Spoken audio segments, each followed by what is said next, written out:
Hi everybody. So summer break over, back to business, if you will, and I hope you guys didn't miss us too much. As usual, for anybody that doesn't know me, I'm Alan Shave, so I'm one of the directors, owners here at Contract Scotland, and as usual, unfortunately for all of you, I'm the host of this particular podcast. So believe it or not, we've rapidly approached the 1-year anniversary of the Contract Scotland live series, which feels a little bit crazy to say.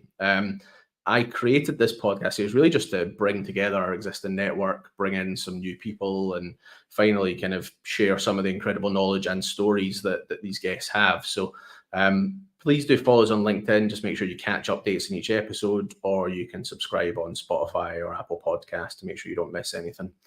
So you get to a 1-year anniversary, and for me, where do you go with that? And there felt no better way than to invite back our very first guest. So let me introduce Paul Doherty. Hi, Paul. Hey, mate. How are you going? Yeah, thank you. Thank you for being such a good sport. So for anybody that's not aware, Paul is based on the east coast of Australia. So it's gone 9:30 at night with him. So we are keeping him from his bed. So I genuinely appreciate the effort, mate. I guess kids' bedtime sorted, extra coffee brewed. That's I had to wait a few more hours for my beer, for my nightcap, but I'll be patient, okay? Maybe as a 1-year anniversary special, we should have actually, instead of coffee, we should have had a beer together, and that would have made for an interesting podcast, right? We can wait a few weeks for that, mate. We're nearly there. So we're saying that Paul has not only agreed to be our first ever sort of reappearance, if you will, on the podcast. He's also making the effort to come back to Scotland at the end of October. So this felt like a kind of good opportunity to get back together ahead of that. We're sort of 3 or 4 weeks away now.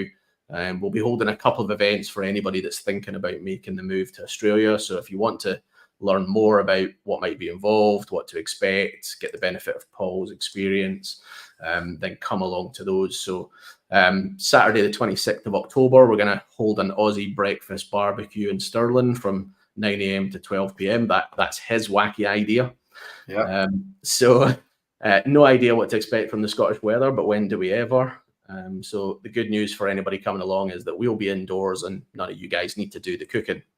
And then Tuesday, the 29th of October, we're going to be in Glasgow City Centre in the evening from 6 o'clock. We're going to hold I guess, Beers with Engineers event. So similar format to the Saturday morning, just minus the barbecue and with more beer. So if you're an engineer within civil engineering, building, even design with a bit of site experience, then yeah, be sure to get in touch with us and register your interest in coming along. I'll pop the links up on the screen during this kind of live podcast for people. But if you're listening back, you'll also find them all over the sort of Contract Scotland socials.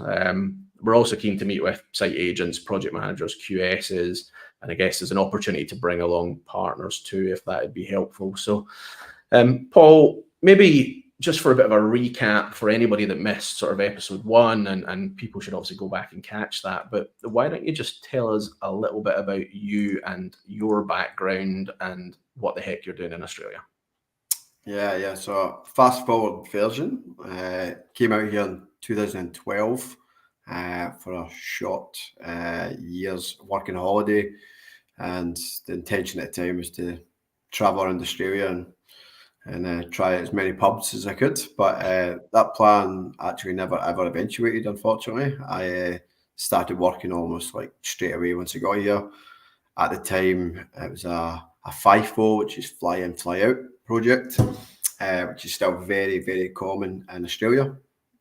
And the rest was kind of history from there, just one project to the other, evolved through different projects and different companies, and took the leap in 2018 and commenced with PD project delivery.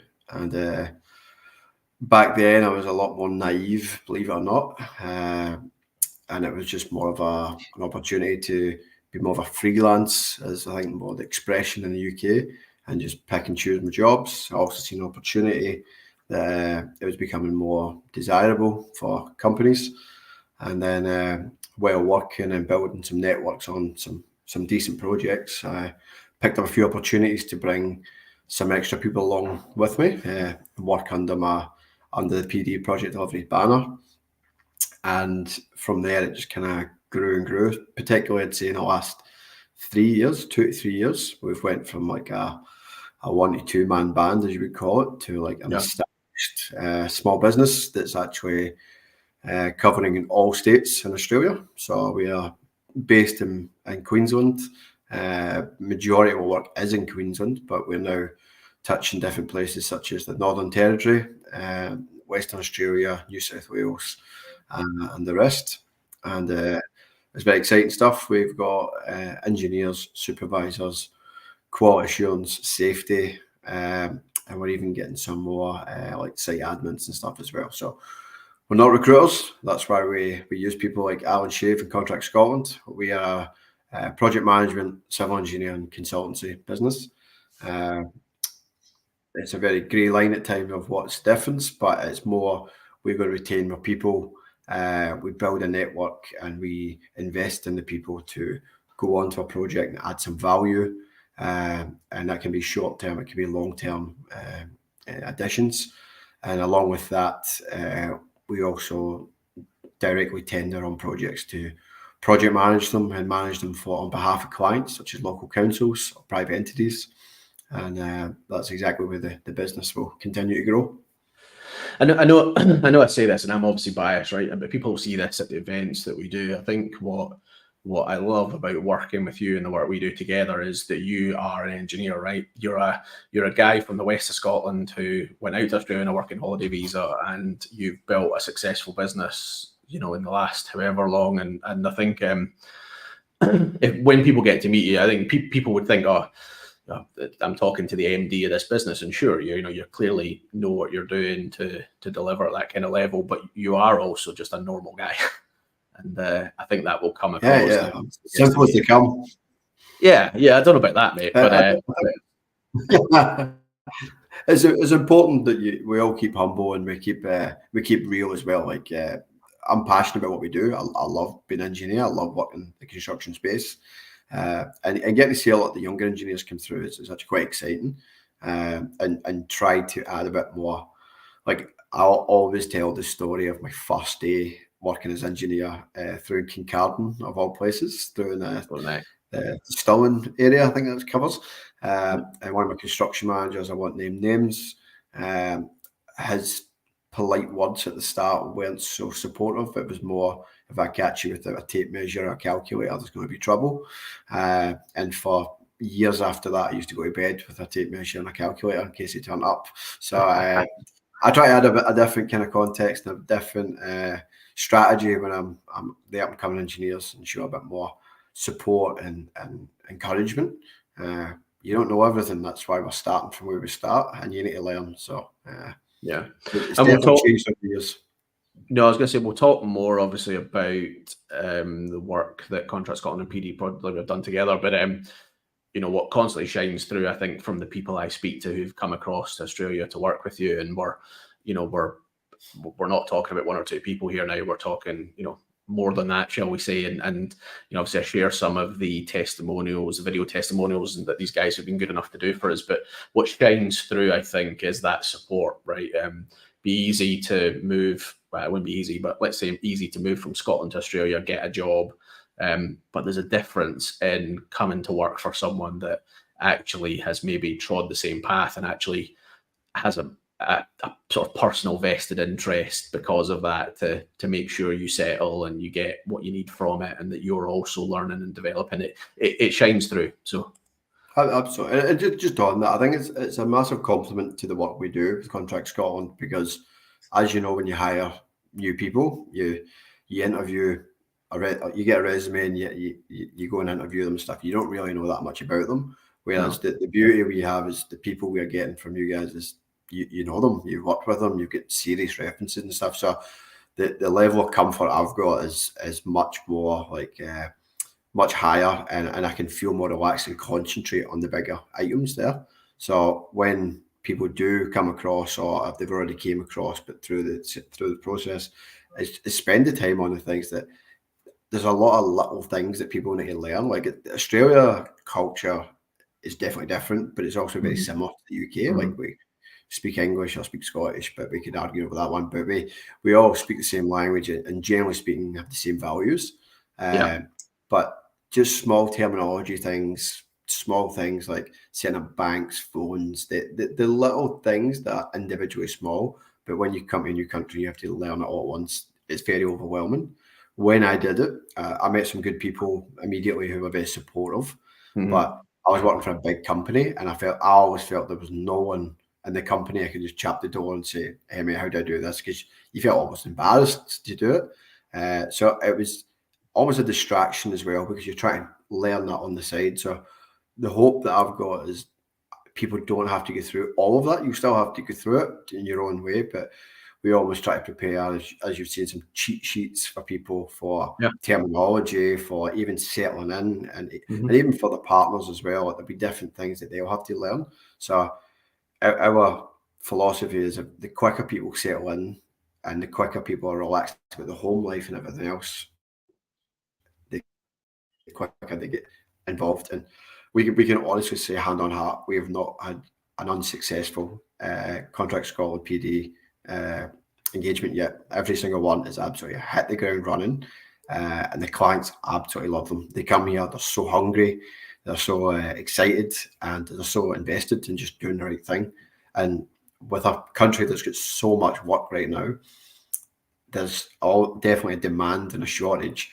Sometimes a lot of and I'm not bad mouthing the locals at all, but they've got more of a choice. Whereas I feel with the fresher blood that comes across, they're just so driven, and clients are noticing that, and they're becoming much more aware and open to working with that.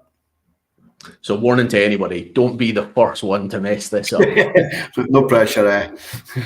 Yeah, no, things have been going remarkably well, and I think it's testament to the part everybody plays in, including the guys that have come across to work. Because as you said, attitude, I think, is a massive thing. I think if you know, we'll talk about a little bit about Australia versus Scotland and the UK, but obviously, it's not easy. It needs hard work from people. There's great opportunity, good money to earn, good project experience, all of that stuff, but you need to have the right attitude and the right work ethic. Otherwise, you don't have the foundations there, right? Excuse the pun.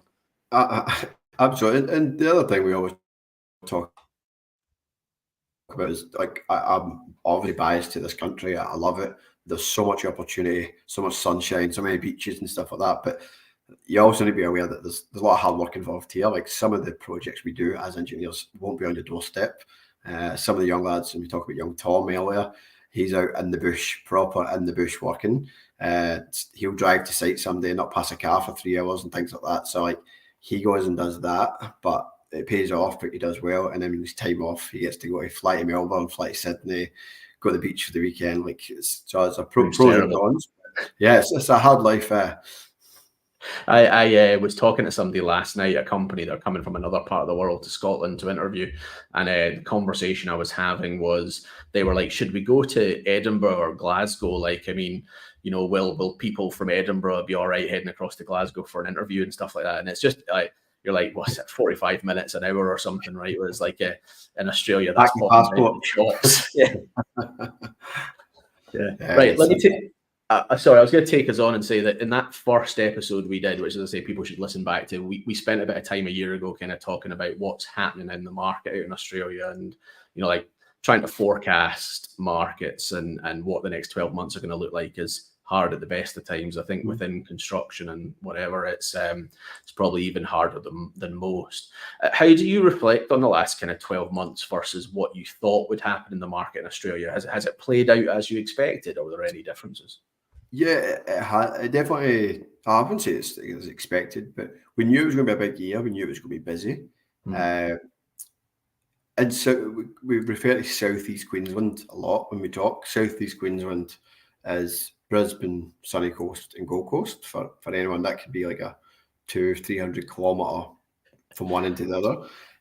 The amount of funding, approved funding, and major projects involved in that region is astronomical. The beauty in that is there's major projects that attracts all the people, everything else, and all the excitement. But there's also the good knock-on effect to that there's offside projects that have to be built to support them. So we've definitely found a lot more new clients this in the last 12 months. Clients who typically wouldn't be open to working with consultancies and stuff, but they're just seeing the value in bringing in good people to help support projects, but also just the demand. It's just everything has to be done yesterday. We do have a federal election coming up.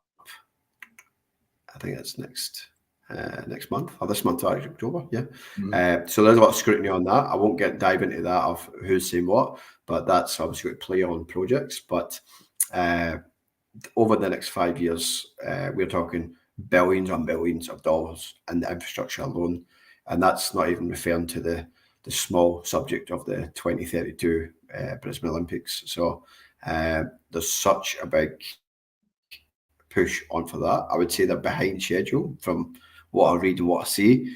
And 2032 sounds a long time away. It's not that far away for the size of these projects that have to be delivered in that time. The railway projects, we've snaffled the Commonwealth Games from you, haven't we, back to Glasgow, because Melbourne didn't want it. So I think you're paying for it. COVID gave them a hard time, and I think they spent too much money on lockdowns and everything else. And they threw the towel in, and I believe the Gold Coast put their hand up for it. I think even they said that's too late for us. To be honest, you probably understand why, which is from a pedestrian or a local driving from Brisbane to Byron Bay, which is through Gold Coast. It's a straight road. Used to take an hour and a half. Now you pass probably about 5 major road projects, which granted we're on most of them, which is exciting. But the traffic is absolutely unreal right now. It would take you hours to get through it all, which is just a sign of just how busy things are. Like, why would you do them all at once? It's probably the big question people would ask, but that's just a demand to upgrade the infrastructure. Yeah, I learned a long time ago working in construction engineering that you're not allowed to complain about construction and engineering getting in the way of life. So if I'm on the way to work, if I'm blocked by a construction vehicle making a delivery, I just have to bite my tongue because I don't think it's a bittersweet thing. We done it a few weeks ago. We had to drive down the coast and we were stuck in a lot of traffic with a screaming 2-year-old. And as much as I was frustrated, I'm like, pretty sure we're on that job. Yep, that's our job as well. Yep, we just need to suck it up. So elsewhere in the world, obviously, I mean, I think what I was reflecting on last night is, we've got political challenges going on over this part of the world, war, inflation, material costs going through the roof, staffing costs going through the roof, that kind of stuff. I mean, I'm guessing Australia isn't completely sheltered from some of those challenges, even being across some distance from some of them. No, not at all. There's a lot of things going on with the construction industry at the moment as well. There's a massive debate, argument, lawsuit, if you want to call it, on the unions right now, fighting with the governments and stuff like that, and the tier 1 companies that are really arching up and trying to shut them down and make them harder and stuff like that. And then just the project escalation costs at the moment is a big conversation. Some of these projects we're spending like 30-40% more than we should, what we would 10-15 years ago, but the productivity is nowhere near it either. So there's definitely improvements to be made, but that just has to be a bit more concentration on the technology and the engineering and how we deliver these projects as well. And also it would help if you had a bit of a stronger leader that could calm down some of the greenies and things like that to allow progress to go ahead. Careful, you will get into politics. I think the project costs and stuff. I think it's only when you start doing work outside the UK, whether I'm talking about North America, Australia. I was talking to a client in New Zealand the other day who do quite a bit of work in Antarctica, and they've had to kibosh a couple of big projects down there because the project cost has doubled, if not more. So those are just challenges that exist, aren't they? And I think nobody's immune to that. Absolutely. I've got a brochure which I'm going to go into in a bit more detail during the events that we go through it, and it's the Queensland Major Projects pipeline. It's available online, and it talks about all the approved funding and procurement stages and things like that. And they actually dive into a bit of detail in exactly that, projects that may or may not get across the line. But when you read some of these numbers, it's like monopoly money. It's unbelievable. And there's definitely a lot of work in hand currently, but the next 5 years particularly is scary, but in a good way, I suppose. Yeah, and we'll get into maybe why I think, well, I'll save this for the events, but why I think some of the projects in Australia are more likely to happen than, say, they would do in the UK, down to sort of investment and where that investment stuff's coming from. Yeah. I suppose one of the big things at the moment is there's a big housing, what they call it a housing crisis, but a housing shortage. The population in Australia is growing massively every year, particularly in the major areas like the Sydneys, the Brisbanes, and the Melbournes, things. So based on that, the government are spending money on developing the house market. So new subdivisions getting flung up, new houses getting built. I drove out today to an area not far from where I live, and there's 3 separate blocks of subdivisions getting built. There's like 800 blocks on each one just getting flung up all at the same time. But to do that, you also have to upgrade the infrastructure, the roads, the water networks, the sewers, the things like that. So like I said about the knock-on effect, so you can't do one without the rest, and that's good for the economy. It's money getting back in. Yeah. And we'll talk a little bit more about visas in the next sort of 15, 20 minutes. And I think when I think about the couple of things that surprised me in the last 12 months, there's probably two things that spring to mind. Obviously, we've had quite a lot of success with the work and holiday visa changes, which I'll say we will talk about, but there's probably been less employers in Australia, I would say, construction businesses in the last 12 months than I thought, who would come to the table with sort of a desire to sponsor people from the UK and bring them across. I mean, for what it's worth, I do think that will still come, but it's maybe just not happened as quickly or to the volume that I thought it might. And so we'll see. But the flip side of that is obviously kind of elsewhere in the world, Canada, Saudi, elsewhere, you know, they're obviously kind of clambering for the same talent. So it'll be interesting how that kind of plays out. The second thing I was going on, jump in, there you go. Yeah, I'm just interested on that because I remember when I was first moving out here, I'd obviously doing a bit of research, probably not as much as I should have done. I speak to some of the guys coming here now, but doing a bit of research, and there was a lot of relocation packages and stuff. And I actually agree with you that you don't see much of that at the moment. There's not too many companies that go full relocation package, flights, accommodation, all that stuff. I don't know if they play on the fact that people actually want to come here. And I think because the visas do make it easier to come here and try it out for a year, 2 years, sometimes longer on different various visas, whereas some other countries may be more challenging or the culture might not be the fit and stuff like that. So I think there's a couple of things I've put there. One is the changes to the working holiday visa, I think, is probably impacted on that because it created a market. But the second part is that it does feel to me like it's at a bit of a tipping point, because there's plenty of employers who say, oh, we need to be doing this, we're going to be doing this, you know, this is well timed, but just haven't quite bit the bullet when it comes down to it's expensive to do. That's the thing, right? There's a lot of risk in recruitment, never mind international recruitment, and the sort of expense and the risk that it doesn't happen. It's unfortunately not a cheap process, and you can't really de-risk it. There's risk for everybody involved, and absolutely.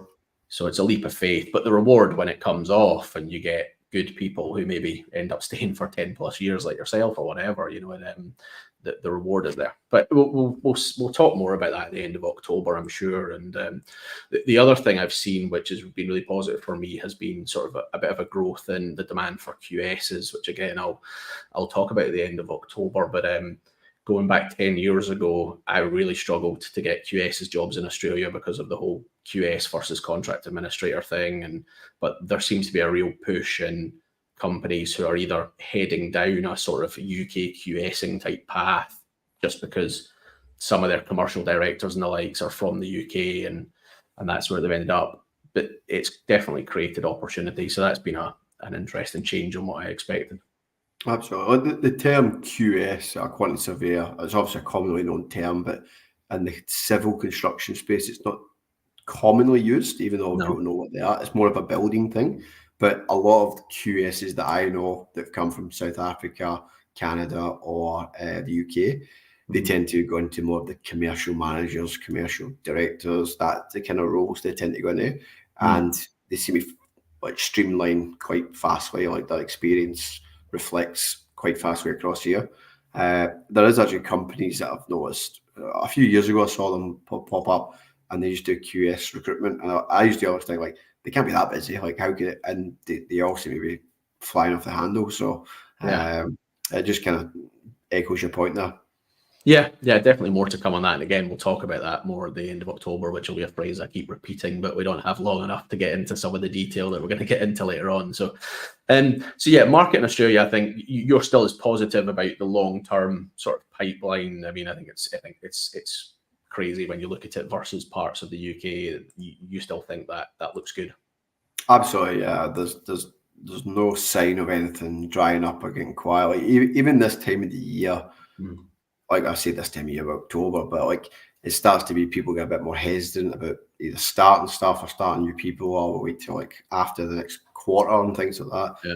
And the demand is probably stronger now. We spoke just last week, and I was complaining I didn't have enough hours in the day at the moment, and I'm just a small business in this big pond of what's going on.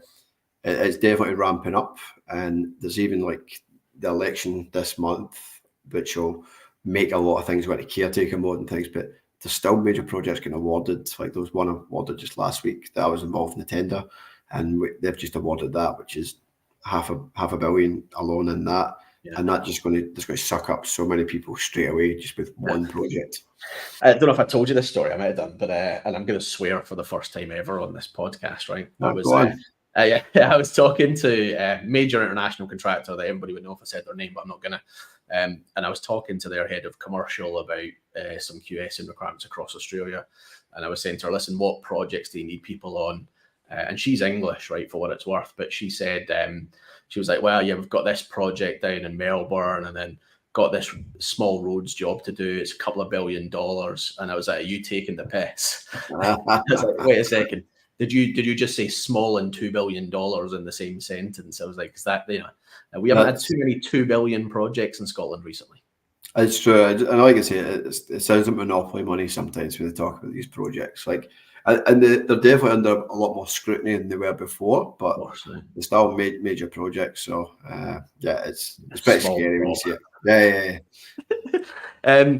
So we are kind of on 30 minutes now. So do you want to talk really briefly about sort of PD project delivery and kind of some of the types of businesses that you work with? Because I'm conscious it's everything from some of the, I don't know if this is fair, some of the regional contractors to some of the sort of tier one brands that people would know, and some of the types of projects that you're involved with. Yeah, so we are a bit all over the place when it comes to who we work with and stuff like that.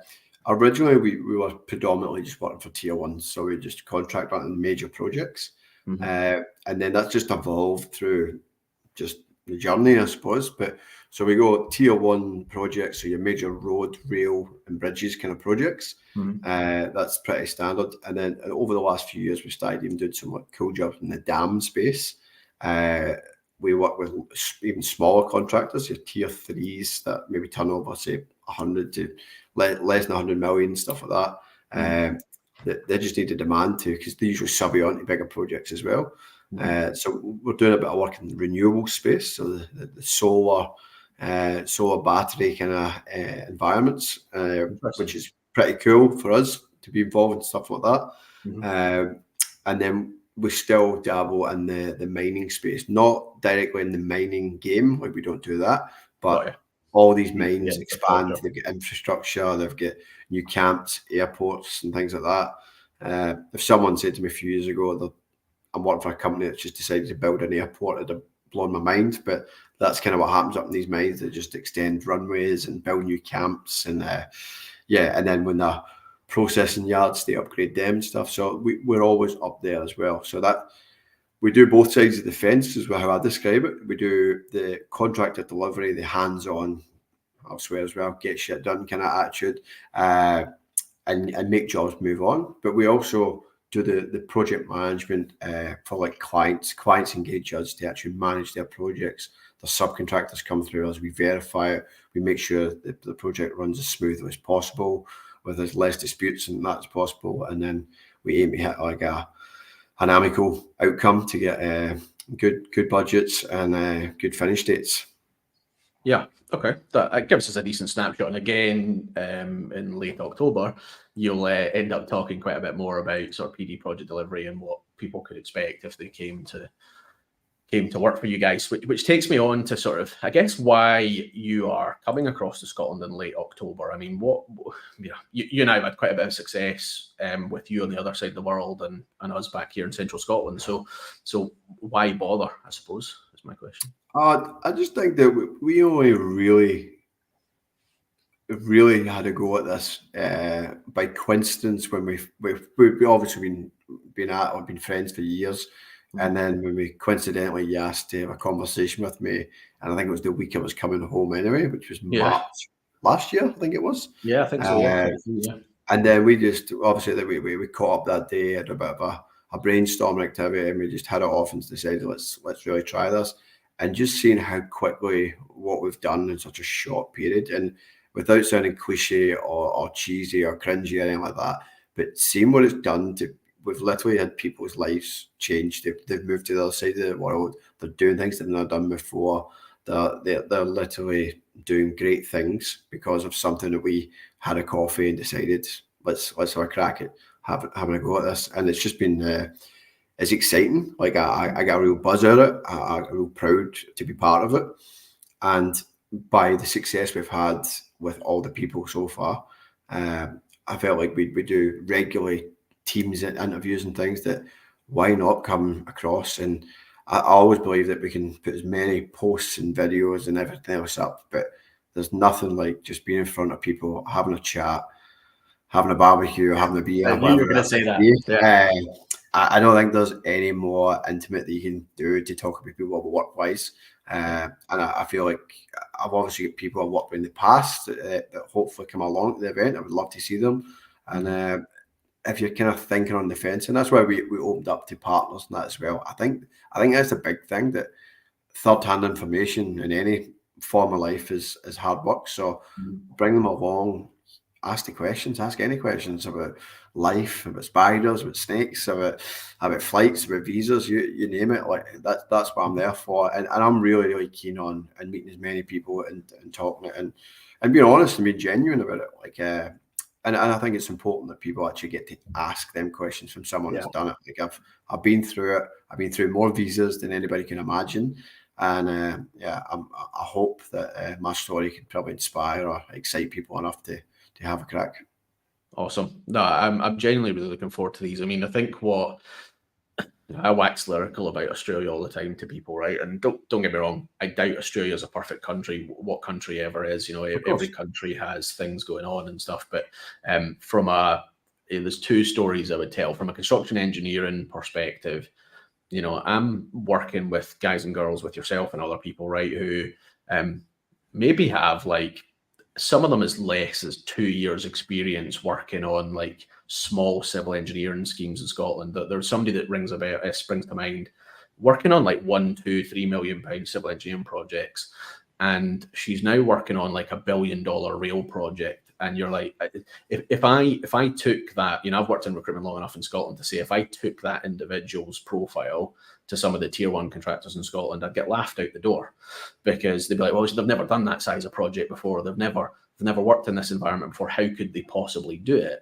Whereas in Australia, you know, yourself and others, I think, are much more open-minded to, okay, well, they've got the qualifications, they've got some experience. What's their attitude like? You know, how keen are they? Are they serious about this? And if all of those boxes are ticked, those guys and girls are genuinely like coming in the door, and after 3-6+ months, just, you know, making people happy, for want of a better phrase, because they're like, yeah, you know, they actually had something. So absolutely add value. Yeah. So it's easy to say, listen, you know, there is opportunity in Australia, and that's totally cliche, but I see it firsthand on a daily, if not, you know, weekly, if not daily basis. It's all the time. The second thing I was going to mention on that is, you know, I spend time in Brisbane myself, and the difference between Scotland and the UK, and this is a crappy story, but I tell people all the time, you know, walking through the centre of Brisbane along the sort of river and the city beach type stuff, and there's barbecues there for people to use, and I'm like, you just would not get that in Scotland, right? those barbecues anywhere here would be gone within about a day. Burn off the ankles. Yeah, you know, it's just mental to me, but that kind of tells you a little bit about where stuff is at. So, but go dig out, you know, if anybody's interested ahead of October, go look at some of the video testimonials we post, and I post from the guys that have gone to work with Paul, because I think, and I've got another one through today that I'll share in the next couple of days, but they are just firsthand. These guys have chosen to share their experiences on what they've found and how they've found the transition and things to working in Australia. So nothing better than hearing from on that. I think it's important to talk about the variety of people that have came. They're not the same model of person that makes it or enjoys it and stuff. Like they're all different personalities and all unique in their own ways. And I think they've really all hit the ground running. So I'm really excited to come home, and I hope as many people turn out. And yeah, the worst case, you come and get a free fucking breakfast and a beer, then so be it. Like, at least you came, you found out some information. I hope it adds some value, and yeah, we're really looking forward to it. Yeah, a barbecue breakfast and some Tim Tams, because it says, you know, I've stocked up. The final thing I was going to mention today was just on the visa stuff, and I'm not going to go into the individual subclasses and limitations and things like that, because that generally would need an hour by itself, and I'll make a point of talking more about it at the events in October. But for me, what I summarize visas is there's kind of three main streams for people, really, assuming you don't have an Australian passport, right? I'm going to leave that aside and assume you don't. So if you're from the UK, basically, you've got the working holiday visa route, which I'll return to. You've got the sort of employer-sponsored route, so you need to wait to find an employer willing to sponsor you from the UK, and you know that is going to be slower for you at the moment. If you're looking to do that, you will have to wait for the right opportunity, because you're, for want of a better phrase, placing all the risk on the employer, and you'll just have to be a bit more patient. Or there's the route to go down and apply for your own visa, get your own sort of permanent residency visa and the likes. That's going to be expensive for you, but you completely de-risk it from an employer perspective, and it shows a real intention that you plan on doing it. So it will take longer, it will cost you a few quid, but I wouldn't put anybody off doing it. If they want to make the move to Australia, then 100%, that is a real way of kind of saying I'm coming regardless of who wants to employ me. Going back to the working holiday piece, there was some massive changes last year. That means the UK and Australia signed a free trade agreement that basically meant that from a working holiday perspective, in short, up to the age of 35, you can now get a working holiday visa in Australia. So old fogies like me are out, unfortunately. And you can stay for up to 3 years. You can get 3 different visas up to 3 years. And importantly, you no longer have to do the sort of remote agricultural work, if you want to call it that, in order to get another visa. So it totally opened up a market there. You know, if anybody is 35 or under, because you can apply for it, I think, until the age of 36. And actually, as long as you apply before 36, you can actually still go when you're 36 too. It really opened up opportunity for people, and you know, there's a lot of people taking advantage of that. So we'll talk more about that again at the end of October and get into sort of ins and outs. But working holiday visa wise, if only I was under the age of 35, genuinely, I could log on just now, apply for a working holiday visa. And I've had people even tell me that they received the visa email to say, yeah, here's your visa, before they received the email to say, thanks for applying. So it can happen extremely quickly, and then it's just on you to book a flight and get yourself out there. And I am yet to deal with anybody in construction engineering in the last 12 months, genuinely not one, who has made their way out to Australia and hasn't found work and work that they wanted to do. I keep waiting for the first one to happen, but it hasn't happened yet. No, everybody has secured something. So absolutely. That's about it for me, Paul. I don't know if you want to say anything else in particular about the events in October or anything else that's going on just now. No, I suppose just we've both kind of touched on it, but just there'll be much more context, much more content as well.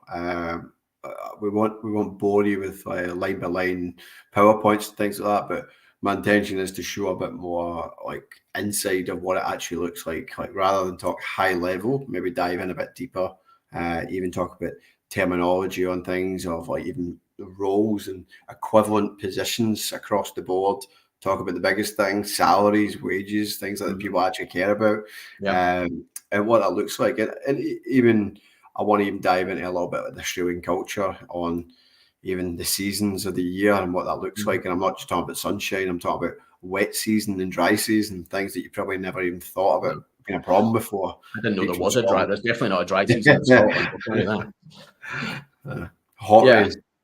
Yeah, so that all that I think will be really useful for people. So obviously these links have been scrolling across the bottom whilst we've been talking. As I said, snaffle one of those, fill in the form, let us know you want to come along, and myself and the international team here will be in touch with all the details.